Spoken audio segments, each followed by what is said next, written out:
আসসালামু আলাইকুম। আশা করি সবাই ভালো আছেন। আজকে আমরা নিয়ে এসেছি হচ্ছে আজকে আমরা যে বিষয়ে আলোচনা করব ইলমে ফারায়েজের চতুর্থ পর্ব।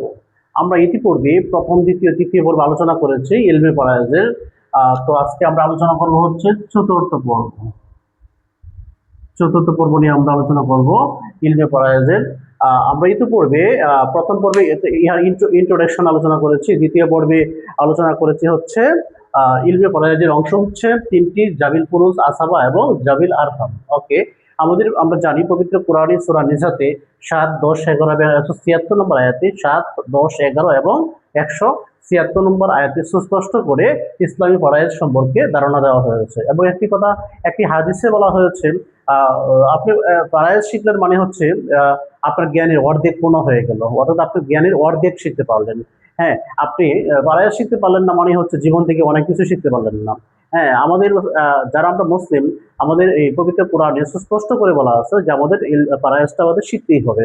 আমাদের কোনো ব্যক্তি মারা যাওয়ার পরে উত্তরাধিকারী গণদের মধ্যে তাদের যে অংশটা প্রাপ্য হয় সে অনুসারে বিভক্ত করে দেওয়ার জন্য এটা আমাদের জানা আমাদের জন্য অত্যন্ত গুরুত্বপূর্ণ, এবং সেটা হাদিস এবং কোরআনের মাধ্যমে বলা হয়েছে। তাহলে আমরা আজকে চতুর্থ পর্বে আলোচনা করতে যাচ্ছি। আমরা জানি যে ইলমে ফারায়েজকে তার উত্তরাধিকারীগণদের মধ্যে সম্পদ বন্টন করে দেওয়ার জন্য তাদের ওই অংশীদারিদেরকে তিন ভাগে ভাগ করা যায়। একটা হচ্ছে জাবিল ফুরুজ, আর একটা হচ্ছে আসাবা, আর একটা হচ্ছে জাবিল আরহাম।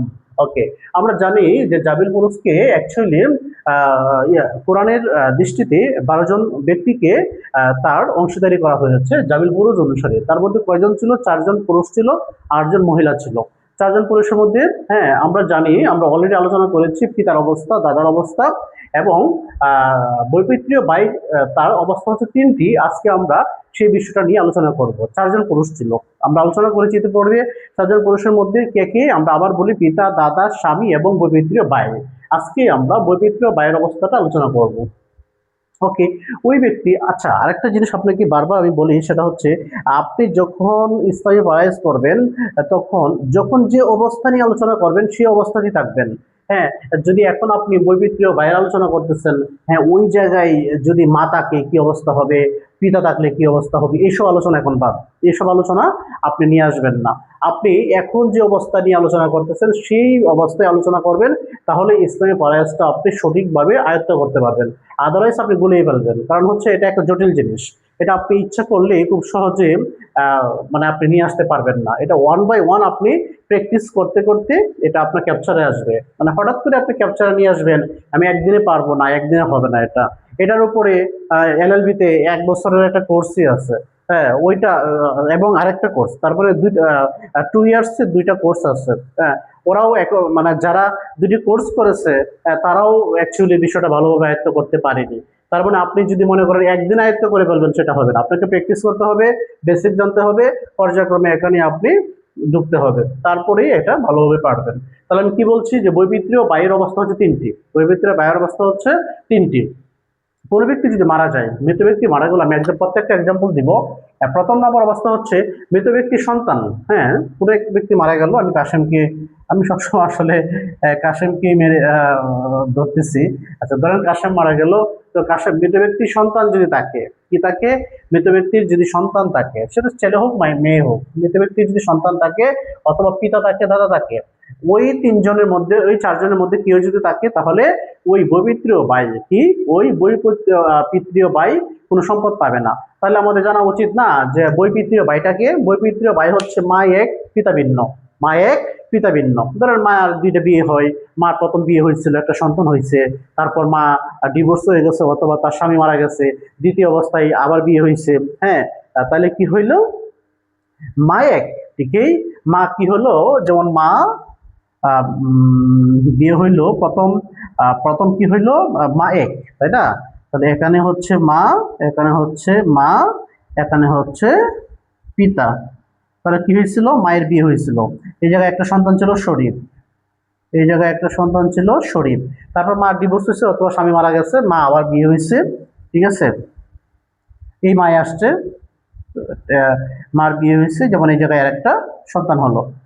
ঠিক আছে, তাহলে কি দাঁড়ালো এখানে বিষয়টা? যে মা এক পিতা ভিন্ন।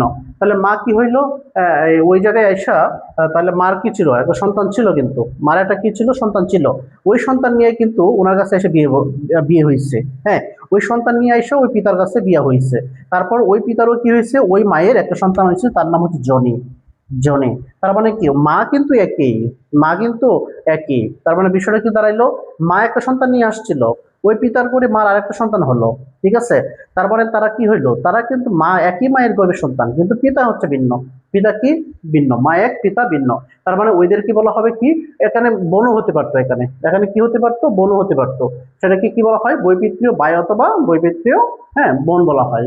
ওকে, তাহলে কি বলছি, যদি মৃত ব্যক্তির ওই কাসেমের যদি কি থাকে, ওই কাসেমের যদি সন্তান থাকে, কে থাকে, কাসেমের যদি সন্তান থাকে, সন্তান মানে ছেলে হতে পারে, ছেলেও হতে পারে, হ্যাঁ, মেয়েও হতে পারে। কাসেমের যদি পিতা থাকে, কাসেমের যদি দাদা থাকে, তাহলে ওই যে বৈপিত্রীয় ভাই সে কোনো সম্পত্তি পাবে না। তাহলে ওই যে বৈপিত্রীয় ভাই, অর্থাৎ তার যে সৎ ভাই, বৈপিত্রীয় ভাই, আবার বলছি, মা এক পিতা ভিন্ন। মার আগে বিয়ে হয়েছিল, একটা সন্তান আছে, ডিভোর্স হয়ে গেছে অত মারা গেছে, ওই সন্তান নিয়ে মা আরেক লোকের কাছে এসে বিয়ে হয়েছে, এখানেও সন্তান হয়েছে। তাহলে ওই যে দুই ভাই, এরা হচ্ছে একে অপরের বৈপিত্রীয় ভাই। হ্যাঁ, তো বৈপিত্রীয় ভাইয়ের কাসেম হচ্ছে কি মারা গেছে, তাহলে আমরা শরীফ ধরি, ওকে, যেহেতু আমরা শরীফ বলছি, তাহলে শরীফ কি মারা গেছে, তাহলে তার ভাই কি জনি, জনি। এই জনিটা কি, জনি হচ্ছে বৈপিত্রীয় ভাই। যেহেতু শরীফের কি আছে, সন্তান আছে, পিতা আছে, দাদা আছে, তাহলে জনি কোনো সম্পত্তি পাবে না। এখন প্রশ্ন হচ্ছে, জনি সম্পদ পাবে না, ভালো কথা, তার সন্তান আছে, সন্তানের সাথে পিতাও আছে, তাহলে কি হবে, ওই যে আমি দ্বিতীয় পর্বে আলোচনা করছিলাম, কি পিতা পাবে 6/1 আর সন্তানরা হয়তো 3/1 অথবা 3/2 পেয়ে যাবে। তাহলে এই অবস্থার আমরা বুঝতে পারলাম। এখন ওই যে বললাম পিতা 6/1 আর সন্তান 3/1 অথবা 3/2, এটা বুঝতে হলে আপনার কি করতে হবে, ওই যে পর্বটা স্টাডি করে আসেন, তাহলে আপনি ইজিলি বুঝতে পারবেন, একবারে পানির মতো বোঝানো হচ্ছে। তাহলে 1 নম্বর অবস্থা গেল। 2 নম্বর অবস্থা কি, বৈপিত্রীয় ভাই 6/1 পাবে। কি বলছি, আমাদের মাত্রাস কি বলছিলাম, যে 3/1, 3/2, 6/1। মাত্রাসটা কি বলছিলাম, 6/1, 3/2, 3/1। ওকে, হ্যাঁ, আমরা কি বলছিলাম, যে আমরা বারবার কনভিশনে পড়ি, যে সেটা কি 6/1 বলবো, 3/2 বলবো, 3/1, আবার কিন্তু আছে 8/1, 4/1, 4/2, হ্যাঁ 2, তাহলে আমরা কোনটা বলবো, আমরা যখন 6/1 নিয়ে আসবো সবসময় 3/2 থাকবে, 3/1 থাকবে, এটার সাথে কিন্তু 8 আসবে না। 8/1, 4/1, 4/2 এই সংক্রান্ত কোনো কিছু কিন্তু এখানে আসবে না, এটা আমাদের মনে রাখতে হবে। ওকে, তাহলে আমি এখানে কি করবো, 6/1 পাবে বৈপিত্রীয় ভাই, কখন পাবে, যদি ভাই একা থাকে। আমি এটা এক্সাম্পল দিয়ে বোঝাচ্ছি। 6/1 কখন পাবে, শরীফ আছে, শরীফ, ওই যে বৈপিত্রীয় ভাই শরীফ, বৈপিত্রীয় ভাই কি শরীফ। আমি আবার ভালো করে লিখতেছি এটা আপনাদের সাথে, বৈপিত্রীয় ভাই আছে, শরীফ আছে, লিখলাম শরীফ, শরীফ, এবং তার ভাই আছে কি এখানে, জনি, তার ভাই আছে কি, জনি আছে। ওকে, 6/1 পাবে, সে কি করবে, 6/1 পেয়ে যাবে, কখন পাবে, 6/1 কখন পাবে, যদি সন্তান না থাকে ওর, শরীফের যদি কে না থাকে, শরীফের কে না থাকে, যদি শরীফের সন্তান না থাকে, সন্তান বলতে কে, ছেলে অথবা মেয়ে, অথবা ছেলের পুত্র মেয়ের পুত্র, যাই হোক, অর্থাৎ শরীফের কোনো সন্তান নাই, তখন জনি আছে এবং তার চাচা আছে অথবা বাবা আছে, চাচা বাবা, আবার যদি বাবা থাকে তাহলে চাচা কোনো সম্পদ পাবে না, যদি বাবা থাকে। ওকে, তাহলে বাবা নাই, শরীফের বাবা নাই, চাচা আছে, আর কেউ আত্মীয় স্বজন নাই, আর তার বৈপিত্রীয় ভাই আছে, তখন সে পাবে কি, ওই সম্পত্তিকে 6 ভাগে ভাগ করতে হবে, এই যে মাকরাস 6 অনুসারে 1 ভাগ পেয়ে যাবে, আর চাচা আসাবা হিসাবে 5 ভাগ পেয়ে যাবে। সে কয় ভাগ পেয়ে যাবে, তার কোনো নির্দিষ্ট অংশ নাই, কিন্তু দূরবর্তী আত্মীয় অনুসারে তার অবশিষ্ট অংশ আসাবা 5 অংশ পেয়ে যাবে, সেটা হচ্ছে কি চাচা পেয়ে যাবে 5 অংশ। আবার বলছি, তার বৈপিত্র ভাই আছে, তার পিতা মাতা দাদা কেউ নাই, তার চাচা আছে, চাচা কি হবে, জনি কি হবে, বৈপিত্র ভাই 6/1 পেয়ে যাবে, মাকরাস 6 হবে, বাকি 5 অংশ কি হবে, শরীফের চাচা পেয়ে যাবে। এখানে আর কোনো ধরনের, হ্যাঁ, হিতু পাওয়া যাবে না, কোনো হেতু আমার প্রয়োজনই নাই এখানে। এখন তৃতীয় অবস্থা, এটা কি দ্বিতীয় অবস্থা ছিল, এখন পড়বো আমরা তৃতীয় অবস্থা, শরীফের তৃতীয় অবস্থা। হ্যাঁ, কি হবে, তার বৈপিত্রীয় ভাই আছে, তৃতীয় অবস্থা, তার বৈপিত্রীয় ভাই আছে, হ্যাঁ, এখন এবং তার চাচাও আছে। এখন একজন না, এখন তার বৈপিত্রীয় ভাইও আছে প্লাস বোনও আছে, ভাইও আছে প্লাস তার বোন আছে। বলছিলাম না বৈপিত্রীয় ভাই বোন কাকে বলে? মা এক পিতা ভিন্ন, মা এক পিতা ভিন্ন। ওকে, তার ভাই বোন আছে, দুইজন আছে। এখন কি হবে? এখন হবে হচ্ছে ওই যে জনি এবং তার বোন, এরা কি শরীফের বৈপিত্রীয় ভাই বোন না? তারা কি হবে? 3/1 পেয়ে যাবে। তারা কি পাবে? তারা 3/1 পেয়ে যাবে। তাহলে কয় ভাগ করছি আমি সম্পত্তিকে? 3/1 করছি সম্পত্তিকে। এখানে মাত্রাস 3, এখানে মাত্রাস কত? 3। তাহলে 3/1 1 ভাগ দিয়ে দিলাম। তাকে কয় ভাগ? 2 ভাগ। এই 2 ভাগ চাচা পেয়ে যাবে, অথবা বাবা থাকলে বাবা পাবে, দাদা থাকলে দাদা পেয়ে যাবে। কথা ডেটস ক্লিয়ার? হ্যাঁ। তার মানে কি বললাম? হ্যাঁ, এখানে ইসলামী ফারাইজ অনুসারে কাউকে ভগ্নাংশ আকারে দেওয়া যায় না। এখন দেখেন জনি এবং বোন পাবে 1 ভাগ, তাহলে 1 ভাগে ভাগ করলে কি ভগ্নাংশ হয়ে যাচ্ছে না? 0.5 তখন কি করবেন? এটাকে মাকড়াস 6 ধরে নেবেন, মাকড়াস 6 ধরে নেবেন। ঠিক আছে? তাহলে কি হবে এটা? মাকড়াস যদি আমরা 6 ধরি তাহলে এখান থেকে 2 পেয়ে যাবে। কি পেয়ে যাবে? 2 পেয়ে যাবে। এখানে 2 পেয়ে যাবে। আমরা কি করলাম? এটা সহজেই বোঝেন। আমি 3কে 2 দ্বারা গুণ করলাম, তাহলে 6 হইলো। ঠিক আছে?